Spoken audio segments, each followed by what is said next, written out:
Live on the Shoop Chuck Network. It's prime time, baby. NFL Week 1 starts now. Well,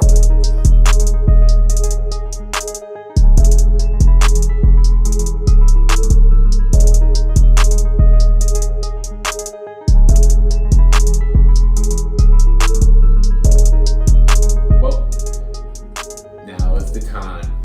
NFL Week 1 is here, and I got basketball on, which is kind of not fitting the program. It's all right. The Nets are back. Of course, I always shout out Lana Rhodes. Yeah. but anyway, so we're gonna get into our NFL pick'em coming up for Week 1. But before we get into it, we're gonna have a new segment called NFL Hot Press, where me and Chuck will have a minute each to answer each other's questions based on season or Week 1. We could throw anything at each other. So I'm going to put on a timer. I'm going to take off my glasses so I can look you in the eyes. And see those beautiful eyes. Yes. Shout out Sunbelt Rentals.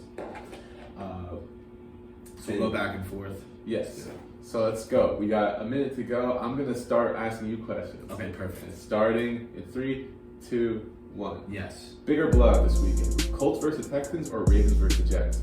I'm going to say Ravens versus Jets. Lamar goes off. Okay.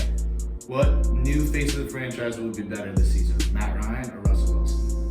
Absolutely Russell Wilson. He's got so many weapons around him. Ryan's getting very age. There we go.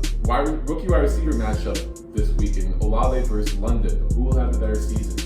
Olave all day. Jameis Winston, Olave's third guy. But he's going to be in the slot getting every ball. All right, now will we see any rookie quarterback start this season? Who will start first? Desmond Ridder or Kenny Pickett? Absolutely Pickett.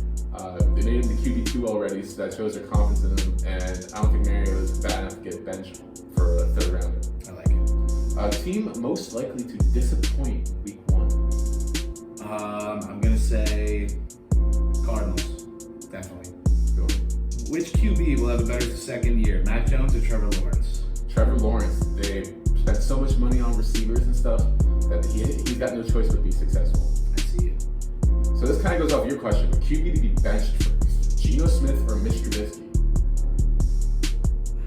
I'm going to go, because the Seahawks are so bad, it's going to be Geno.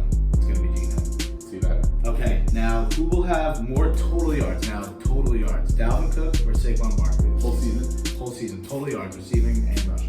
I'm going to go Saquon because I think Saquon bounced back up finally healthier, and Dalvin Cook is guaranteed to miss 2 or 3 games. He is injury ridden. Yes.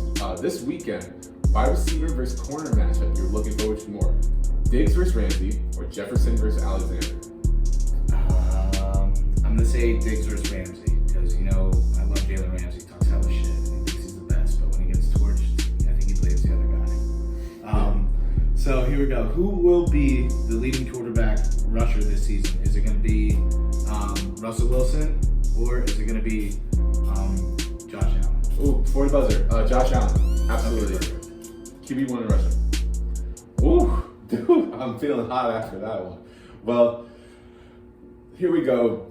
So our pick'em contest this season. So we have every week we're going to break down 3 pivotal games in the NFL, and then we're going to give you one lock. That lock cannot be a double-digit favorite, but luckily in Week 1 there are no double-digit favorites, so all games are on the table. And pick one upset. That upset has to be an underdog in Vegas. Okay. So that's what I mean by upset. Okay. So let's get started with the Thursday night game. This is a huge matchup. You got the Bills, touted everywhere as the best team in the league, versus the Rams, the defending Super Bowl champions. Let's see, Chuck, who you got? So I'm going to go with, for this opening game, I'm going to go with the home team, the Rams. I think they still have the best defensive player in football. Cooper Kupp's a beast. Even though Matthew Stafford's harboring an injury, I think he's going to go out there and just do what he always does best and sling the ball around. And I think the defensive, I think Rams win in overtime. It might be a shootout. That's what I think.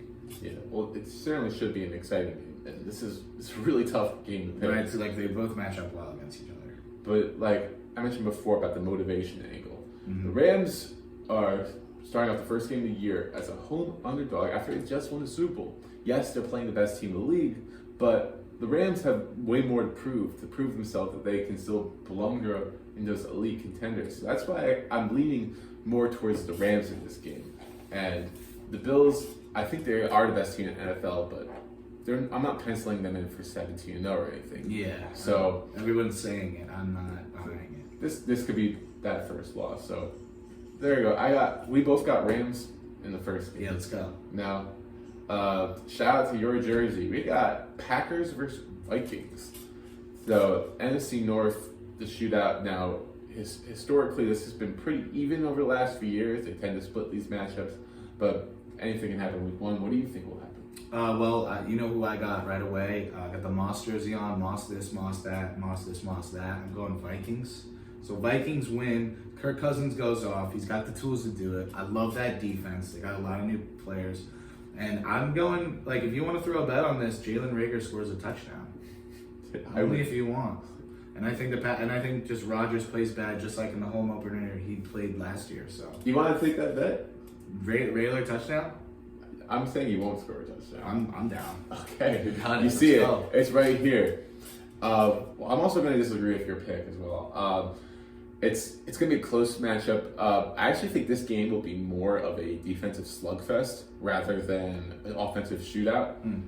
But the Packers, I believe, have the best defense in the NFL this season. It's close. The Bills are certainly a contender in that regard, but they are elite in the secondary. And now they add two rookies to help with their front seven. So I think their rush defense will be a little bit better. And the fact that they have Alexander there to aid the coverage of Justin Jefferson, I think that guides the Packers to a gritty, like 23-14 victory. Okay. You want it? Okay, I see. All right. Little 9-point victory. Okay, I see you. Yes, sir. Okay, final game. This might be the most anticipated game this weekend. It's the Baker Bowl. Baker Mayfield shows down against his former team, who he allegedly said he's going to F up. Oh, yeah. So the Browns versus the Panthers. It's a tight spread. It's a 1-point spread. So anyone's guess is as good as you or mine. So I'm going to go with the Panthers. I love when Baker's fired up. I think he has the offense that he wants, and he'll be able to do whatever he can across the field and get guys the ball in space. And CMC is a beast, and I think that defense will pick it up this year. I was gonna go with the Browns because I think their defense is underrated, and also their run game is superior. But Jacoby Brissett at quarterback, I just don't know if he'll get it done on a away game. yeah, so this is interesting. I also disagree with you on this one as well. I have the Browns in this one. Now, all the hype is around Baker Mayfield, almost so much that it's like there's almost pressure on him in a way to perform and avenge his former team. But there's a huge matchup disadvantage in this game, and that is the Panthers' offensive line, which looked dreadful trying to guard the Bills' backups in the preseason against the Browns' stand-up pass rush led by Myles Garrett. One of the best in the league. I think it's going to cause havoc. And anytime you have a team with a good roster and a backup quarterback, the team tends to rally around that backup quarterback and play a lot better. And I actually think there's a lot of motivation on Cleveland's side because everyone's rooting against them. Yeah. And the fact that Watson isn't playing will be less of a distraction. So, I'm going to go with the Browns this year. Poop. All right, Chuck. Now we're going to get into our lock of the week. Who we got? So for my lock, I got Chiefs -6.5 against the Cardinals. All right. That's my lock. So I was back and forth on my lock, but I'm going to go with an over-under. I'm going to go to the Sunday Night Football game. Cowboys versus Buccaneers. I'm taking the under 51 points. Now, the reason I picked this is because I think both these teams are overrated. Okay. The Cowboys and the Bucs lost offensive linemen to both injuries and free agent departures. And I think that the pass rushers on these two pretty good defenses are going to get to the quarterback a lot. People are going to see these teams and think high-scoring game, but I kind of see a bit of a struggle, especially because Brady's dealing with a backup center. That's a big game. Both O-lines are deteriorated. it's a big deal. And here we go. I think I like that. At first, when you said it, I was like, no way. But I do like. You said 51.5. I said it's. I have 50, I'm gonna put 51. Okay. Under 51. Okay, perfect. All right, and now going into our upset of the week. So, which underdog do you have pulling it out? So my underdog is going to be the Lions. The Lions beat the Eagles at home. Money line. I like that, but the thing, I love the Lions this year. I also love the Eagles this year. You know, A lot of people love the Eagles, especially to win the NFC East. Yeah, I have the Eagles. I have a Super Bowl on the Eagles. That's how confident I am on them. But I would love to see the Lions win. I just don't want to. I can't really pick either team. I'm just hoping for a fun shootout in that. My upset pick is going to be the New England Patriots on the road versus the Dolphins. So there's been a lot of concern about the Patriots offense throughout the offseason. They haven't looked too great, but what people forget is there's another massive there's another massive like matchup disadvantage in this one, and that is the head coaching battle. You got Bill Belichick, 20 years of experience, Yeah, people forget Super Bowl about experience, versus a rookie head coach. And the Dolphins have all this firepower on offense, but you got Jalen Waddle dealing with a hamstring injury. So if he's not 100%, that means Bill Belichick has the ability to take away Tyreek Hill in that back seven and force Tua to make better throws than he needs to. So with both those aspects in mind, and the fact that Bill Belichick has extra time to prepare for this game, I think the Patriots come away with the win. I like that. I love that, actually. I love it. Yes. So there we go. So we're going to be following our picks all season, and whoever loses this pick'em has to wear the jersey of the winner's choice on the immediate broadcast after. Well, do you want to I think, should we come up with a poll of punishments? Put them out? Why not? Why not? We'll see. Up to you guys. Why not? Otherwise, we'll go with that one. But, before we end the show, do you have a bold prediction for week one? Okay, any bold prediction for week one? I would say my bold prediction was if the Steelers game gets bad, maybe they put in Kenny Pickett. That's really bold. We'll see what happens. Week one, not sure. Also, actually, maybe Joe Flacco goes off and beats the Ravens at home. Yeah. Wait, sorry, I gotta pause for a second. No way. I'm counting no way on that one. I would love to see it, but former team? I don't know. I think they know too much about him. I think they know way too much. My bold prediction is that one of these division rivalries that seem lopsided, and I'm going with the Colts and Texans and the Saints and Falcons, at least one of them will end in an upset. We see wacky shit in week one. Always. All the time. Colts famously, a few years ago, lost against the Jaguars on the road, and that ended up being the Jaguars' only win of the season. We could see a repeat with that, especially with a hungry Texas team, and I think the Saints are overrated. And the Saints-Falcons teams are always tricky.